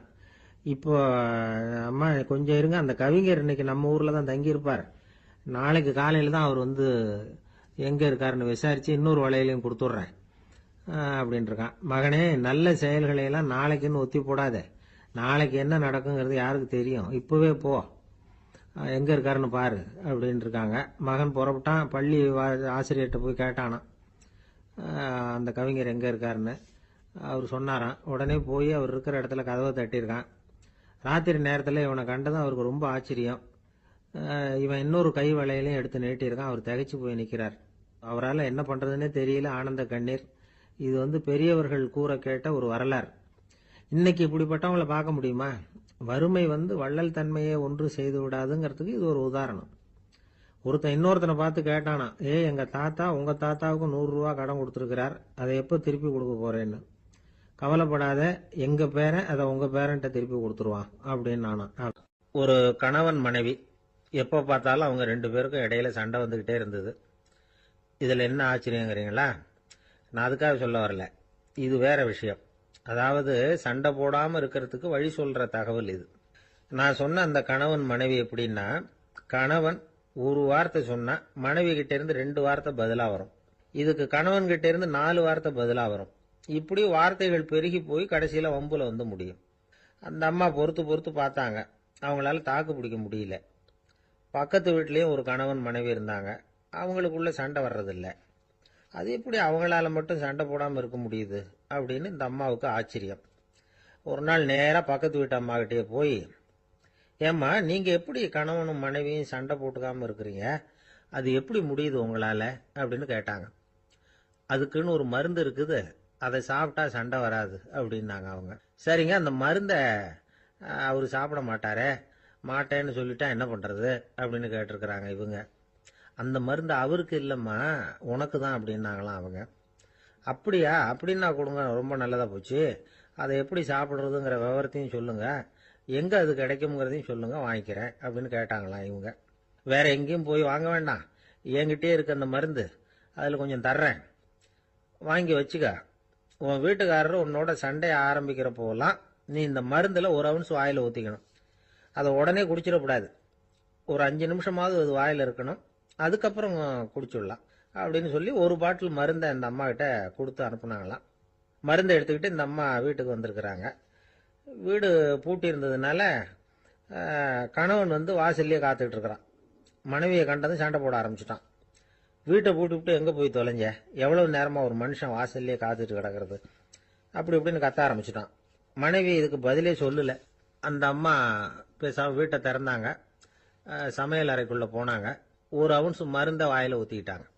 அன்னைக்கு சண்டை வந்து மேற்கொண்டு வளரவே இல்லை, நின்றுட்டுது. மருந்து பரவாயில்லை. அதுக்கப்புறம் பல சந்தர்ப்பங்களில் சண்டை வரும் போல இருக்கிற போலாம் இந்த மருந்து அதை நிறுத்தியிருக்கு. பிரமாதமான மருந்தாக இருக்குது இதை கொஞ்சம் அதிகமாகவே வாங்கி வீட்டில் வச்சுக்க வேண்டியது தான் அப்படின்னு முடிவு பண்ணிட்டு இந்த அம்மா மறுபடியும் பக்கத்து வீட்டு அம்மாகிட்ட போனாங்க. எவ்வளவு விலையானாலும் சரி, நான் காசு கொடுத்து வாங்கி வச்சுக்கிறேன், எந்த கடையில் இருக்குது இந்த மருந்து சொல்லுங்க அப்படின்னு கேட்டாங்க. இந்த மருந்துக்கு விலையே கிடையாதுங்க, இலவசமாகவே கிடைக்கும்னாங்களாம் அவங்க. அது எப்படி விலை இல்லாமல் இதை விற்க முடியுது அப்படின்னு கேட்டாங்களாம் இவங்க. அது மருந்தாக இருந்தால் தானே விலை வைக்கிறதுக்கு, அது வெறும் தண்ணி தானே அப்படின்னாங்களாம். வெறும் தண்ணியா சண்டையை நிறுத்துது அப்படின்ட்டு இருக்காங்க இவங்க. அது சண்டையை நிறுத்தல, உன்னோட மௌனம் தான் சண்டையை நிறுத்துது. நீ வாயில தண்ணியை வச்சுக்கிறதுனால எதிர்த்து பேசுறதில்ல, அதனால உன்னுடைய கணவர் கோபம் வந்து சாந்தமாயிடுது அப்படின்னாங்களாம் அவங்க. இந்த கதையிலிருந்து சண்டையை நிறுத்துற மருந்து எதுன்னு தெரிஞ்சுக்கிட்டோம் இல்லையா. ஒருத்தர் என்ன பண்ணாரு, பாட்டிலில் வந்து தண்ணியை ஊற்றி வச்சுக்கிட்டு அவர்கிட்ட வர்றவங்களுக்கெல்லாம் இதை சிபாரிசு பண்ணலாம்னு நினச்சிக்கிட்டு உட்காந்துருந்தார். ஒரு அம்மா வந்தாங்க. இதை கேட்டுவிட்டு இதையே ஒரு மருந்து மாதிரி கொடுக்கலாம்ங்கிறது அவர் முடிவு. அதனால பாட்டிலில் தண்ணி அடைச்சி வச்சுக்கிட்டு அதில் கலருக்காக என்னத்தையோ ஒரு ஜீரகம் அது மாதிரி எதையாவது கலந்து வச்சுக்கிட்டு ஒரு மருந்து மாதிரி ஒரு பாவனையில் வச்சுக்கிட்டு உட்காந்துருக்கார். யாராவது வீட்டில் சண்டைன்னா என்கிட்ட வாங்க மருந்து தரேன்னு. ஒரு அம்மா வந்தாங்க. எனக்கும் என் வீட்டுக்காரருக்கும் அடிக்கடி சண்டை வருதுங்க அப்படின்ட்டு இருக்காங்க. கவலைப்படாதம்மா, நான் ஒரு மருந்து தரேன்னு சொல்லி வீட்டுக்குள்ளே போய் ஒரு பாட்டில் எடுத்து வந்து கொடுத்தார். பாட்டிலில் இருக்கிறது என்னங்கிறத சொல்லிவிட்டா அது பேரில் மரியாதை வராது இல்லையா, அதனால சொல்லலை. அந்த அம்மா வாங்கிட்டு போனாங்க. 4 நாள் கழிச்சு திரும்பி வந்தாங்க. என்னம்மா வீட்டில் சண்டை நின்று போச்சான்னு கேட்டிருக்காரு இவர். அங்கே நின்று போச்சுங்க, இப்போ உங்ககிட்ட ஆரம்பமாக போகுதுன்னாங்களாம். என்னம்மா அப்படின்ட்டு இருக்காரு இவர் பயந்து போய். பின்ன என்னங்க, நீங்கள் என்ன மருந்து கொடுத்துருக்குறீங்க என்னங்க அப்படின்னாங்களாம் கோவமா. அது வெறும் தண்ணி தானே அப்படின்ட்டு இருக்காரு இவர். தண்ணியா இது, நல்லா பாருங்க அப்படின்னு அந்த பாட்டில் நீட்டினாங்களாம். இவர் வாங்கி பார்த்துருக்காரு. அப்புறம் தான் விஷயம் புரியுது அவருக்கு. இவர் கை தவறுதலா அவங்க வீட்டில் இருந்த மண்ணெண்ணெய் பாட்டில் எடுத்து அவர்கிட்ட கொடுத்துருக்குறாங்க. அப்புறம் என்ன ஆகும், சண்டை வராம. காஞ்சிபுரத்தில் பல்லவ ராஜா ஒரு கோவில் கட்டினார், கைலாசநாதர் கோவில். அதுக்கு கும்பாபிஷேகம் பண்றதுக்கு ஒரு நாள் குறிப்பிட்டு அதுக்கு வேண்டிய ஏற்பாடுகள்லாம் பண்ணினார். முதல் காரியமா கடவுளை வேண்டிக்கிட்டார், நீங்க இந்த கும்பாபிஷேகத்துக்கு நேரில் வந்து கலந்துக்கணும்னார். கடவுள் அந்த ராஜா கனவுல வந்தார். நீ கும்பாபிஷேகம் வச்சிருக்கிற அதே நாள்ல அதே நேரத்துல எனக்கு இன்னொரு ஊர்ல ஒரு கும்பாபிஷேகம் இருக்குது, அதுக்கு போக வேண்டியிருக்கு. அதாவது திருநின்ற ஊர்ல என்னுடைய பக்தர் ஒருத்தர், அவரும் ஒரு கோயில் கட்டி கும்பாபிஷேகம் செய்யறார், நான் அதுக்கு போக வேண்டியிருக்கு, அதனால உன்னுடைய தேதியை நீ மாத்தி வச்சுக்கோ அப்படின்னார். கடவுள் தான் எங்கேயும் இருக்கிறவராச்சே, அவர் நினைச்சா 2 இடத்துலயும் இருந்து கோயில் கும்பாபிஷேகத்தை நடத்த முடியாதா? ஏன் அப்படி செய்யல? அது ஒரு முக்கியமான காரணத்துக்காகத்தான். திருநின்ற ஊர்ல இருந்த பூசலாருங்கிற அந்த அடியாரின் பெருமையை இந்த உலகத்துக்கு எடுத்து காட்டணுங்கிறதுக்காகத்தான் கடவுள் அந்த ராஜா கிட்ட அப்படி சொன்னார். சரி, அந்த அடியார் அப்படி என்னதான் பெருசா கோயில் கட்டி விட்டார்? ராஜா கட்டின கோயிலை விட பெருசா? அவர் கட்டினது கருங்கல்லாலேயோ மண்ணாலேயோ மரத்தாலேயோ இல்ல. அவர் கட்டின கோயில் வந்து வேற மாதிரி. அது வந்து மனசால கட்டின கோயில், மனசுக்குள்ள இருக்கிற கோவில், மனக்கோவில். அந்த அடியார் தன்னோட மனசுக்குள்ள மாசக்கணக்கா ஒவ்வொரு கல்லா சேர்த்து கட்டின கோவில். இந்த விஷயம் ராஜாவுக்கு தெரியாது. அவர் என்ன நினைச்சுட்டாரு, அது நாம கட்டின கற்கோயிலை விட ரொம்ப பெருசா இருக்கும் போல இருக்கு அப்படின்னு நினைச்சுட்டாரு. சரி, அப்பேற்பட்ட அந்த கோயிலை வந்து தரிசனம் பண்ணிவிட்டு வருவோம் அப்படின்னு நினைச்சு ராஜா திருநின்ற ஊருக்கு போறார். அங்க போய் பார்த்தா கோயிலையும் காணும், ஒன்னையும் காணும். கடைசியில பூசலார் கட்டின மனக்கோவில் தான் அதுங்கிறத அவர் புரிஞ்சுக்கிறார்.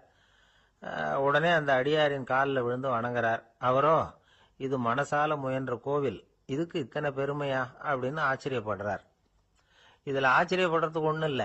ஆண்டவன் விரும்புறது அகபக்தியையே தவிர புற தோற்றங்களே அல்ல. இதை நாம புரிஞ்சுக்கிட்டோம்னா நமக்குள்ள எந்த வேறுபாடுகளும் வர்றதுக்கு வழியே இல்லை. இன்னொரு ராஜா இருந்தார்.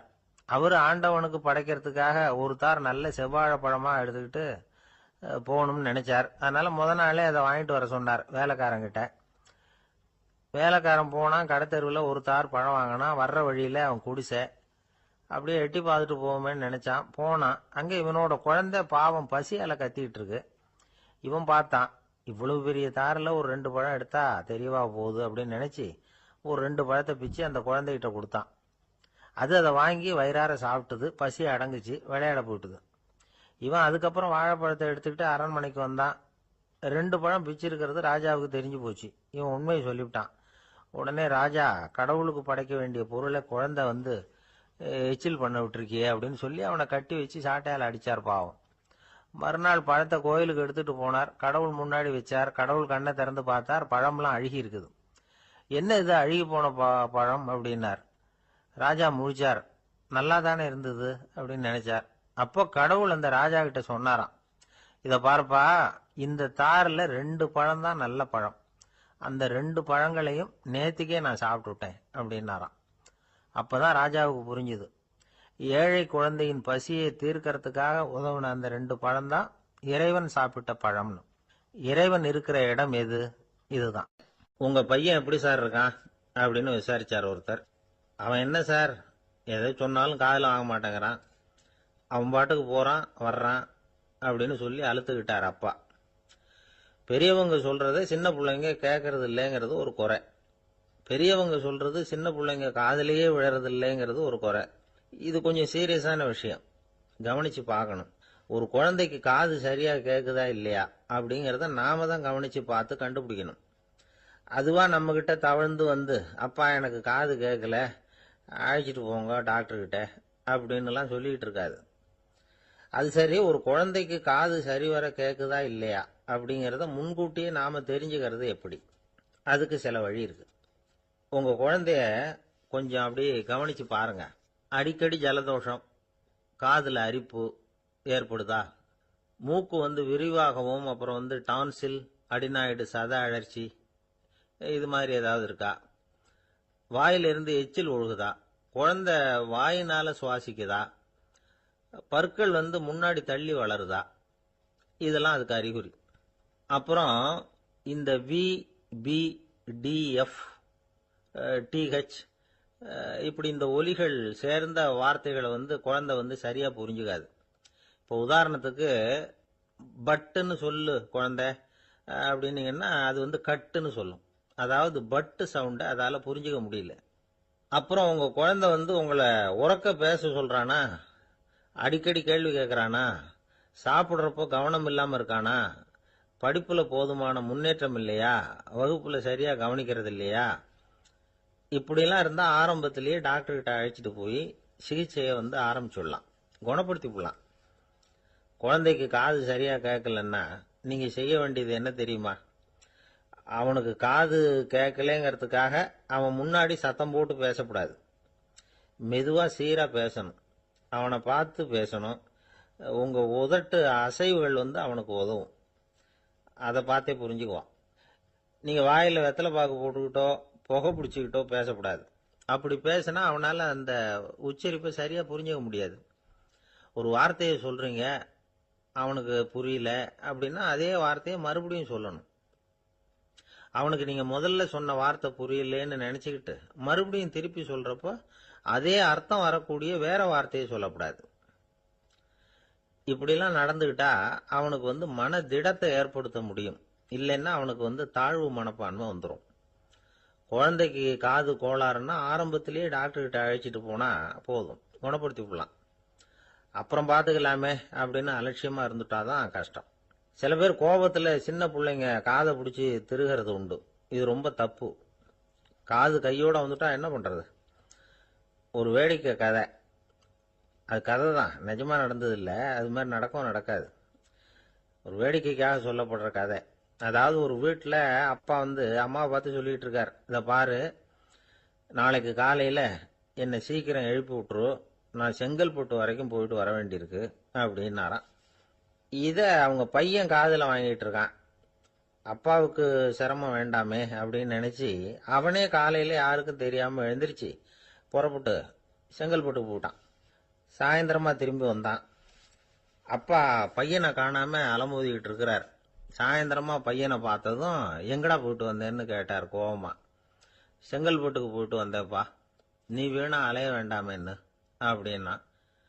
எதுக்குடா போனேன்னு அதட்டினார். அதான்ப்பா, நீ நேற்று வந்து அம்மா கிட்ட சொல்லிக்கிட்டு இருந்த, அதை காதில் வாங்கினேன், உனக்காக நான் போயிட்டு வந்தேன் அப்படின்னா. உடனே எந்த காதில் வாங்கினேன் அப்படின்னு சொல்லி காதை பிடிச்சி திருகுனார். அந்த காது கையோட வந்துட்டுது. இது நடந்து கொஞ்ச நாள் கழிச்சு அந்த அப்பாவும் பையனும் கடத்தெருவில் போயிட்டு இருக்கிறாங்க.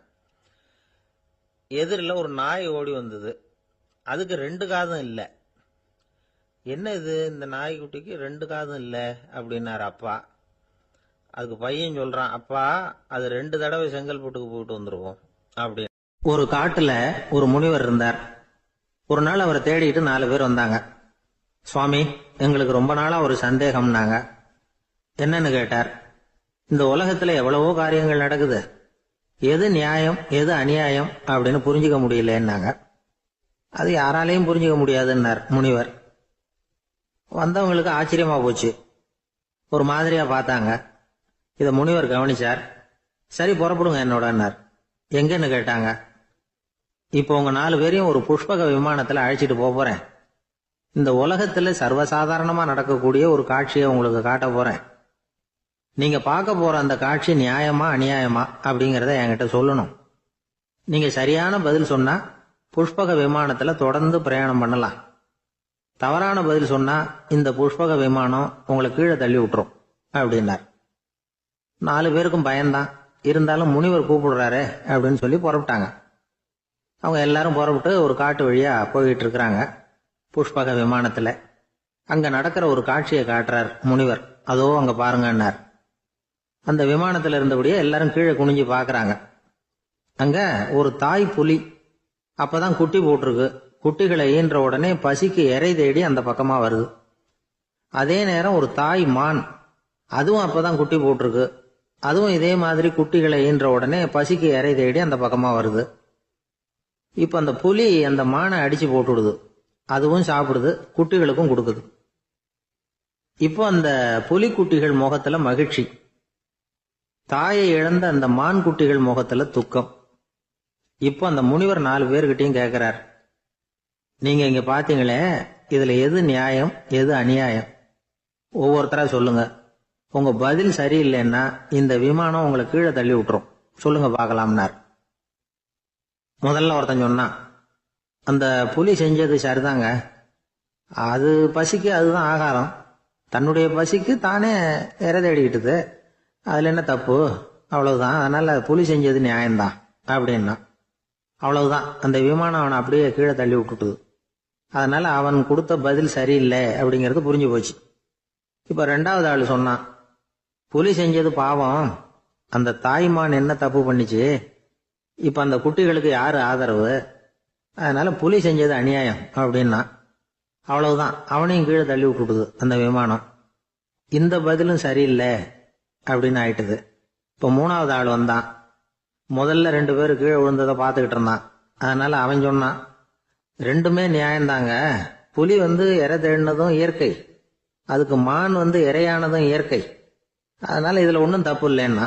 அவ்வளவுதான், அவனையும் அந்த விமானம் கீழே பிடிச்சி தள்ளி விட்டுது. இப்ப 4வது ஆள் வந்தான். முனிவர் கேட்டார், நீயாவது சொல்லுப்பா, இந்த செயல்ல எது நியாயம்னார். அவன் தெளிவா பதில் சொன்னான். அதாவது என்ன சொன்னான்னா, எனக்கு தெரியல அப்படின்னா. அவனை விமானம் கீழே தள்ளல, சௌரியமா அழைச்சிட்டு போட்டுது. இவனும் பிரயாணம் சௌக்கியமா பண்ணானா. ஆக இதுதான் சரியான பதில்ங்கிறத முனிவர் உணர்த்தினார்.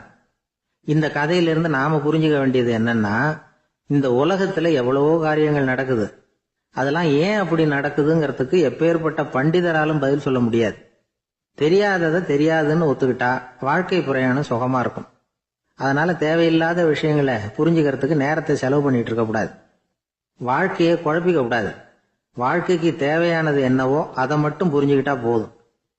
இந்த காலத்து ஆள் ஒருத்தன் ஒரு பெரியவரை தேடி வந்தான். ஐயா, ஒரு சந்தேகம்னா. என்ன உன்னுடைய சந்தேகம்னார். பகுத்தறிவுன்னா என்ன, விதின்னா என்ன அப்படின்னு கேட்டான். இதுக்கு அவரு, இப்ப உன்னுடைய வலது கால தூக்குன்னார். தூக்கணான். சரி, இப்ப உன்னுடைய வலது கால கீழே இறக்காம உன்னுடைய இடது காலையும் தூக்குன்னார். தூக்கணான். பொத்துன்னு கீழே விழுந்துட்டான். பெரியவர் சொன்னார், உன்னால ஒரு கால தூக்க முடிஞ்சுது, அதுதான் பகுத்தறிவு. 2 கால்களையும் ஒரே சமயத்துல தூக்குனா அடிபடும் அப்படிங்கிறது தான் விதி அப்படின்னு விளக்கம் கொடுத்தார். இவன் தன்னுடைய விதியை நொந்துகிட்டே இடுப்பை பிடிச்சுக்கிட்டு அங்கிருந்து நடந்து போயிட்டான். ஒரு தந்தை தன்னோட பிள்ளைய ரொம்ப தைரியசாலியா வளர்க்கணும்னு ஆசைப்பட்டார். அதுக்காக அவனை கூப்பிட்டு உட்கார வச்சு இப்படி உபதேசம் பண்ணார். இதை பாருப்பா, நான் உன்னாட்டம் இருக்கிறப்போலாம் எதுக்கும் பயப்பட மாட்டேன், ரொம்ப துணிச்சலா இருப்பேன். ஒரு நாள் ஒரு அப்பாவி எலிய ஒரு பூனை துரத்திட்டு ஓடிச்சு. நான் உடனே என்ன செஞ்சேன் தெரியுமா? அந்த பூனையை பிடிச்சேன், அது வாலில் ஒரு பட்டாசு சரத்தை கட்டினேன், கொளுத்தி விட்டேன், படபடன்னு வெடிக்க ஆரம்பிச்சுட்டுது. அது துள்ளிக்கிட்டு அங்கேயும் இங்கேயும் ஓடி இருக்கு பாரு ஓட்டம், ரொம்ப தமாஷு அப்படின்னார் அப்பா. இப்படி சொல்லிவிட்டு பையனை பார்த்து, இதை கேட்கறதுக்கு உனக்கும் துணிச்சல் வருதா, நான் என்னுடைய செயலை நீ கேட்குறப்போ உனக்கு துணிச்சல் வருதா அப்படின்னு கேட்டார். வருதுன்னா பையன். எப்படின்னா அப்படிங்கிற விவரத்தையும் சொன்னான் அவன். அதாவது எலியை விரட்டினத்துக்காக பூனை வாலில் பட்டாசு கொளுத்துனீங்க நீங்க, பூனையை விரட்டினத்துக்காக உங்க கழுத்துல பட்டாசு சரத்தை மாட்டினா என்னன்னு தோணுது எனக்கு அப்படின்னா பையன். பையனோட துணிச்சல் அப்பாவே நடுங்க வச்சுட்டுது. அது சரி, ஒரு அப்பா பிள்ளைக்கு இப்படியா உபதேசம் பண்றது? எல்லாருக்கிட்டையும் அன்பா பழகிறது எப்படி அப்படின்னு சொல்லி கொடுக்கணும். பிஞ்சு உள்ளங்கள்ல நஞ்ச தூவலாமா? ஒரு நாள் விநாயகர் ஒரு பூனையோட விளையாடிக்கிட்டு இருந்தாராம். அப்படி ஆசையா விளையாடிக்கிட்டு இருந்தப்ப அவரோட கை நகம் தவறுதலா பூனையோட முகத்துல பட்டுட்டுதான். அது ஒரு சின்ன கீறலை உண்டாகி விட்டுது. அப்பா அவர் அதை ஒரு பெருசா நினைக்கல. கொஞ்ச நேரத்துக்கு அப்புறம் விநாயகர் வீட்டுக்கு வந்தார். அவங்க அம்மா பார்வதி தேவியை பார்த்தார். பார்வதி தேவி கன்னத்துல விரலால கீறினது மாதிரி ஒரு அடையாளம் இருந்தது. விநாயகருக்கு அதிர்ச்சி, ஆச்சரியம். நம்ம அம்மா இந்த உலகத்துக்கே தாயார், அப்பேற்பட்ட அவங்க முகத்திலேயே கீறலை உண்டாக்கக்கூடியவங்க யாரா இருக்க முடியும் அப்படின்னு யோசனை பண்ணார். தாயே, உன்னுடைய கன்னத்தில் இந்த வடு எப்படிம்மா ஏற்பட்டதுன்னு கேட்டார். குழந்தாய், இது நீ செஞ்ச காரியம்தான்ப்பா, உன்னுடைய கை நகம் கீறினதுனால ஏற்பட்ட வடு தான் இது அப்படின்னாங்க அவங்க. விநாயகர் திடுக்கிட்டு போட்டார். எப்படிம்மா அது? நான் எந்த காலத்திலையும் உன்னை அப்படி கீறினதாக எனக்கு நினைவு இல்லையே அப்படின்னார். இன்னைக்கு காலையில் ஒரு பூனையை கீறினதை நீ மறந்துட்டியா அப்படின்னாங்க அந்த அம்மா. விநாயகர் திகைச்சு போய் நின்னார். பார்வதி தேவி சொன்னாங்க, இதை பார்ப்பா, இந்த உலகத்தில் இருக்கக்கூடிய எல்லா உயிர்கள்லையும் நான் இருக்கிறேன், நான் தான் இந்த உலகமாக ஆகியிருக்கிறேன். ஆகையினால நீ யாரை துன்புறுத்தினாலும் அது உண்மையிலேயே என்ன துன்புறுத்தினதாக தான் வந்து முடியும் அப்படின்னாங்க. விநாயகர் மனசுக்குள்ள ஒரு வெளிச்சம் ஏற்பட்டுதான். அதுக்கப்புறம் அவர் யாரையுமே கல்யாணம் பண்ணிக்காததுக்கு அதுதான் காரணமா. இந்த உலகத்துல எல்லாரையும், இங்க இருக்கிற எல்லாத்தையும் தாயின் வடிவமா அவர் பார்க்க ஆரம்பிச்சிட்டாராம். குருதேவர் ராமகிருஷ்ணர் இந்த கதையை எடுத்து சொல்லியிருக்கிறார். நபிகள் நாயகம் ஒரு தடவை ஒரு நாற்காலியில உட்காந்து என்னமோ யோசனை பண்ணிட்டு இருந்திருக்கிறார். அப்ப அவரோட உடையில ஒரு கீழ்ப்பகுதி தரையில படிஞ்சு கிடந்திருக்குது. அங்க விளையாடிக்கிட்டு இருந்த ஒரு பூனை அது மேல வந்து படுத்து தூங்கி போச்சு. தொழுகை செய்ய வேண்டிய நேரம் வந்துட்டது. நபிகள் நாயகம் எழுந்திருக்க பார்த்தார். அப்போதான் பூனை தன்னோட உடை மேல படுத்து தூங்கிட்டு இருக்கிறது கண்ணில் படுது. பூனையோட தூக்கத்தை கலைக்க விரும்பல அவர். தன்னுடைய சகோதரியை கூப்பிட்டார். ஒரு கத்திரிக்கோல் எடுத்துட்டு வர சொன்னார். பூனை படுத்திருந்த உடை பகுதி மட்டும் இருக்குல்ல, அதை மட்டும் அதோட கத்திரிச்சு விட்டுட்டு அதுக்கப்புறம் அவர் எழுந்திரிச்சு தொழுகைக்கு போனாராம். அதாவது பிற உயிர்கள் கிட்ட எப்படி அன்பு காட்டணுங்கிறத பெரியவங்க எவ்வளவோ விதத்துல நமக்கு எடுத்து காட்டியிருக்கிறாங்க. இருந்தாலும் எத்தனை பேர் மனசுல அதெல்லாம் உரைச்சிருக்குது? நாமளும் நம்ம ட்ரெஸ் மேல ஒரு பூனை படுத்திருந்தா ஒரு கத்திரிக்கோலை தான் தேடுவோம், எடுத்துட்டு வர சொல்லுவோம். துணியை வெட்டுறதுக்கு பதிலாக இல்லை அதோட வாழை வெட்டினா என்ன அப்படின்னு தோணும். ஒரு ஆள் ரொம்ப பிரியமா ஒரு பூனையை ஆற்றுல குளிப்பாட்டிக்கிட்டு இருந்தானா. எப்படி? அந்த பூனையை ஆற்று தண்ணியில் அமுக்கி அமுக்கி குளிப்பாட்டிக்கிட்டு இருக்கிறான்.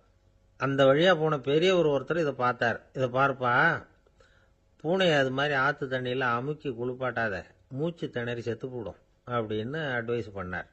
நீ போய் அவன் வேலையை பார்த்துக்கிட்டு, எனக்கு எல்லாம் தெரியும்னா இவன். சரின்னு அவர் போயிட்டார். கொஞ்ச நேரம் கழிச்சு அவரே அந்த வழியாக திரும்பி வந்துக்கிட்டு இருந்தார். ஆற்றுல பூனையை குளிப்பாட்டிக்கிட்டு இருந்தவன் அழுதுகிட்டு உட்காந்துருக்கிறான்.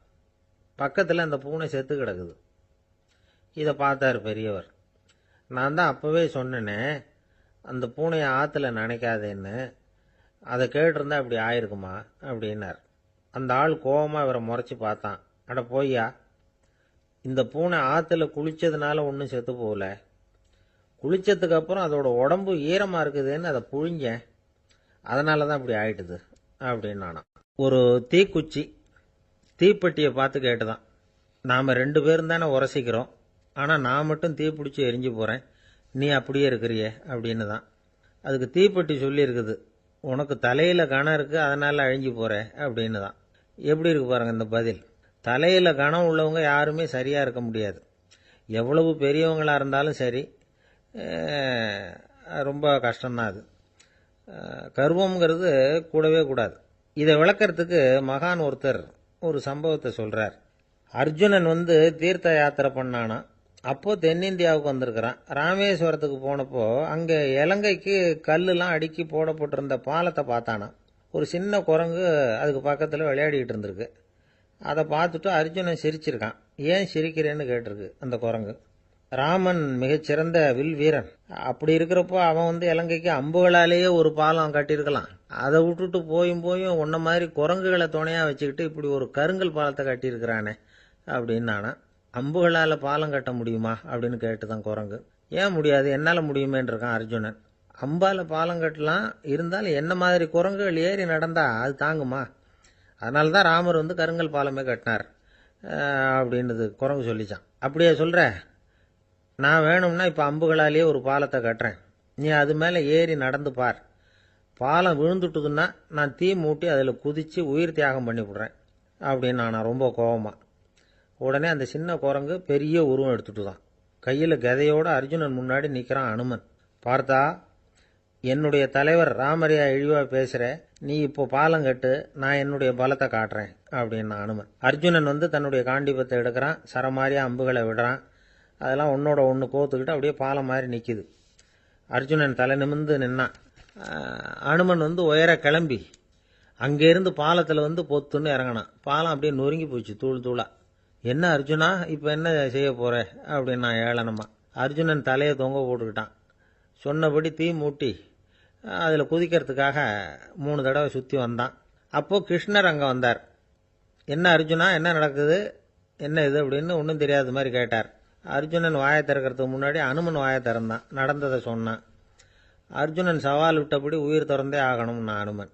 கிருஷ்ணர் யோசனை பண்ணார். நல்லது, இந்த சவால் விட்டதுக்கும் நடந்ததுக்கும் யார் சாட்சி? பெரியவர் ஒருத்தரை சாட்சியாக வச்சுக்கிட்டல்லவா நீங்கள் இந்த போட்டியை நடத்தியிருக்கணும் அப்படின்னார். அதனால் என்ன, இப்போ மறுபடியும் அந்த போட்டியை நடத்திவிட்டா போச்சு, என்னால் அந்த அம்பு பாலத்தை நொறுக்க முடியாதா அப்படின்னு அனுமன். சரி, இப்போ மறுபடியும் அது நடக்கட்டும்னார் கிருஷ்ணர். அர்ஜுனன் அம்பு பாலம் அமைச்சான். அனுமன் ஏறி குதிச்சான். பாலம் அசைஞ்சு கொடுக்கவே இல்லை, அவ்வளோ உறுதியாக இருக்குது. இப்போ அனுமன் தலையை குனிஞ்சுக்கிட்டான். அர்ஜுனன் நன்றியோடு நிமிர்ந்து பார்த்தான். கிருஷ்ணருடைய தோள்கள்லேயும் முதுகலையும் ரத்தம். என்ன சுவாமி, என்ன நடந்ததுன்னு நான் பதறி போய், உன் அம்பு பாலத்தை நான் தான் முட்டு கொடுத்து தாங்கிக்கிட்டு இருந்தேன். அனுமன் குதிச்சப்போ என் மேலே ஏற்பட்ட காயங்கள் இவை. பின்ன உன்னுடைய அம்பு பலத்தினாலேயா பாலம் நின்னுதுன்னு நினைக்கிற அப்படின்னாராம். முதல்ல அர்ஜுனன் அப்புறம் அனுமன் 2 பேருக்குமே கர்வ பங்கம் ஆயிட்டு தான். அதாவது அவங்க கிட்ட இருந்த கர்வம் போயிட்டுது. யாரா இருந்தாலும் கர்வம் கூடாதுங்கிறத இதிலிருந்து நாம புரிஞ்சுக்கணும். இந்த காலத்துல நாமெல்லாம் எந்த விஷயத்துக்கெல்லாம் கர்வப்பட்டுக்கிட்டு இருக்கோம் தெரியுமா? 2 பெண்கள் தங்களுடைய கணவன்மார்களை பத்தி ரொம்ப பெருமையா பேசிக்கிட்டாங்களாம். அதுல ஒரு அம்மா சொல்லியிருக்கு, என் வீட்டுக்காரர்கிட்ட எந்த சப்ஜெக்ட் கொடுத்தாலும் சரி அந்த விஷயத்தை பத்தி அழகா 1 மணி நேரம் பேசுவார் அப்படின்னாங்களாம்.